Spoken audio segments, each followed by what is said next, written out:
Hello guys, life updates ചെയ്യണി അങ്ങനെ 50 ദിവസത്തിലെത്തിയിരിക്കുകയാണ്. യാത്രയിൽ കൂടെ നിന്ന് എല്ലാവരോടും സ്നേഹം, നന്ദി, നമസ്കാരം. ഇന്ന് രാവിലെ എഴുന്നേറ്റ് പല്ലും തേച്ച് നിന്നപ്പോഴാണ് നന്ദു സാർ പറയുന്നത്, പെട്ടെന്ന് റെഡിയായ മല കയറാൻ പോകാം. ഉടനടി റെഡിയാവാന്ന് പറഞ്ഞ് ചാടി ഓടിപ്പോയി ദേശീയ ഭക്ഷണം കഴിച്ച് പവറായി. ഞൊടിയിടയിൽ തന്നെ എല്ലാവരും അസംബിൾ ചെയ്തു. ഇന്ന് ഗൈഡുമാർ ഫ്രീ ആയതുകൊണ്ട് നമ്മുടെ കൂടെ മല കയറാൻ അവരെല്ലാവരും വരുന്നുണ്ട്. അല്ല, നമ്മളെ മല കയറ്റാൻ അവരെല്ലാം വരുന്നുണ്ട്. അരുണും സുജേഷ് ബ്രോയും മഹേഷ് ഏട്ടനും മഞ്ജുവും അമ്പുവും എല്ലാവരും ഉണ്ട്. പോകാൻ വേണ്ടി റെഡിയായി വട്ടം കൂടി വർത്താനം പറഞ്ഞു. കുറച്ച് കഴിഞ്ഞ് പതിയെ നടത്താൻ തുടങ്ങി. ഉച്ചയ്ക്ക് കഴിക്കാനുള്ള ഫുഡെല്ലാം ബാഗിൽ എടുത്തിട്ടുണ്ട്. വെള്ളം പോകുന്ന വഴി അരുവിന്ന് വേണം എടുക്കാൻ. എക്സൈറ്റ്മെന്റിന്റെ കുത്തൊഴുക്കാരൻ നമ്മളെല്ലാവരും ഫുൾ ചാർജ് ആയിരുന്നു. ഇത് കുന്തിരിക്കാണ്. മഹേഷിന്റെ മരത്തിൽ നിർത്തുന്നു വന്ന ആളുടെ സ്കൂളിലെ വീരകഥകളൊക്കെ കേൾക്കണം. ചിരിച്ച് മരിക്കും. പതിയെ വെയിൽ വരാൻ തുടങ്ങി. പക്ഷെ അതൊന്നും നടപ്പിന് ബാധിച്ചില്ല. ഈ കാണുന്നത് കടുവയുടെ നഖപ്പാടാണ്. ടെറിട്ടറി മാർക്ക് ചെയ്യാൻ വേണ്ടിയോ നഖം ക്ലീൻ ചെയ്യാൻ വേണ്ടിയോ ഒക്കെയാണ് അതിങ്ങനെ ചെയ്യുന്നത്. ഈ കാണുന്നത് മുള്ളമ്പന്നിന്റെ ഗുഹയാണെന്നാണ് ഇവർ പറഞ്ഞത്. ഫണ്ണിന് പറഞ്ഞാണോ കാര്യത്തിൽ പറഞ്ഞാണോ എന്നറിയില്ല. എന്തായാലും ഞാൻ അങ്ങനെ തന്നെ വിശ്വസിച്ചു. നമ്മൾ നടക്കുന്ന വഴിയിൽ 3-4 കുഞ്ഞ് അരുവികളുണ്ട്. വേനലിന്റെ ആരംഭമായതുകൊണ്ട് അരുവികളെല്ലാം ശോഷിച്ചു തുടങ്ങിയിരിക്കുന്നു.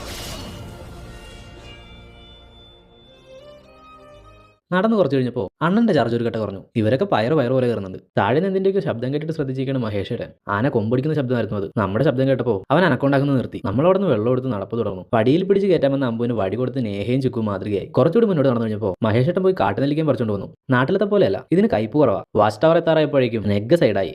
നിർഭാഗ്യമെന്ന് പറയട്ടെ, ആ സമയത്ത് തന്നെ ഫോണിന്റെ ചാർജും തീർന്നു. ചെക്കന്മാരുടെ കയ്യിൽ പവർ ബാങ്ക് ഉണ്ടായിരുന്നുള്ള സത്യം വളരെ വൈകിയാണ് മനസ്സിലാക്കിയത്. അതായത് ട്രക്കിംഗ് കഴിഞ്ഞ് തിരിച്ചിറങ്ങി വരുന്ന വഴി ഒരു കാട്ടുകോഴി ഫാമിലിയെ കണ്ടു. ഇതുങ്ങളെ കാണാൻ കിട്ടുന്നത് തന്നെ റയറാണ്. കുഞ്ഞുങ്ങളെ കാണുന്നത് വെരി റയർ. അങ്ങനെ ഒരിക്കലും കാണാൻ സാധ്യതയില്ലെന്ന് കരുതിയ അതിമനോഹരങ്ങളായ കാഴ്ചകൾ കണ്ട ദിവസമായിരുന്നു ഇന്ന്. നെഗ്ഗ ഇതും കൂടി കൂട്ടി ഇന്നത്തെ 3ാമത്തെ വീഴ്ചയാണ്. എല്ലാവരുടെയും ചാർജ് കംപ്ലീറ്റ്ലി ഡ്രെയിൻ ആയി. ചാർജ് ഇത്തിരി പോയാലെന്താ, ഒരു ലൈഫ് ടൈം ഓർത്തിരിക്കാനുള്ള മെമ്മറീസ് ഉണ്ടാക്കിയിട്ടുള്ള വരവല്ലേ. വീട്ടിൽ പോകണമെന്നും പറഞ്ഞ് ചുക്കു ആദ്യം തന്നെ ഓടി താഴെ ഇറങ്ങിയതാ. താഴെ എത്തിയപ്പോൾ തീരുമാനമൊക്കെ മാറി. പിന്നെ അവിടെ വട്ടം കൂടി ഇരുന്ന് മലകയറ്റത്തിന്റെ വീരസാഹസ കഥകളൊക്കെ പറഞ്ഞ് അങ്ങനെ ഇരുന്നു. എല്ലാവരും നല്ലപോലെ എൻജോയ് ചെയ്തു. ചുക്കു വീട്ടിൽ പോയില്ല, പക്ഷെ ലിബിൻ പോവാണ്. കൂട്ടത്തിൽ ഇൻവെർട്ടർ. പാലക്കാട് കൊല്ലംകോടിനടുത്താണ് മച്ചാന്റെ വീട്. ഈ കഴിഞ്ഞ 4-5 ദിവസം കൊണ്ട് ഒരു 100-ൽ താഴെ വാക്കുകൾ മാത്രമേ ഇവൻ എല്ലാവരോടും കൂടി സംസാരിച്ചിട്ടുള്ളൂ എന്നാണ് അണ്ണന്റെ ഒരു നിഗമനം. അതിലൊരു 5 വാക്ക് ബൈ പറഞ്ഞതും കൂടി കൂട്ടിയാണ്. ദേ നെവറസ്റ്റ് ചുക്കു പുഴയെന്ന് കിട്ടിയ കല്ലെടുത്ത് വരച്ച് ഷേപ്പ് ആക്കിക്കൊണ്ടിരിക്കുക. എല്ലാവർക്കും ഒരു ബൈ തന്ന് ചെക്കൻ ഇറങ്ങി. കുറച്ചു നേരം കൂടി അവിടെ സംസാരിച്ച് റൂമിൽ പോയി റെഡിയായി. ഞങ്ങൾ താഴത്തേക്ക് ഇറങ്ങി. നെഗ് ശരിക്കും സൈഡായി. തലവേദന. ഇനി ഫുഡ് കഴിക്കുമ്പോൾ വിളിച്ചാൽ മതി എന്ന് പറഞ്ഞ് നെഗ്ഗ കിടന്നു. ഞങ്ങൾ താഴെ അടുക്കള ചെന്ന് പപ്പടം ചുട്ട് നിന്ന് അവലും ശർക്കര എടുത്ത് അതും നനച്ച് കഴിച്ചു. ഇന്നലത്തെ പോലെ ഇന്നും നല്ല തണുപ്പുണ്ട്. പുറത്തിറങ്ങി സന്തോഷേട്ടനും ഞങ്ങളും കൂടെ തീ കൂട്ടി അവിടെ ഇരുന്നു. അപ്പോൾ അതേ പുലിത്തോലിട്ട് നെഗ്ഗ ഇറങ്ങിയേക്കുന്നു. സന്തോഷേട്ടൻ കടുവയെ കണ്ട കഥ പറഞ്ഞുകൊണ്ടിരുന്നപ്പോൾ തന്നെ കാടിന്റെ ഉള്ളിൽ നിന്ന് കടുവയുടെ പ്രസൻസ് അറിയിച്ചിട്ടുണ്ട്. മാനിന്റെ ഒരു അലാം കോൾ.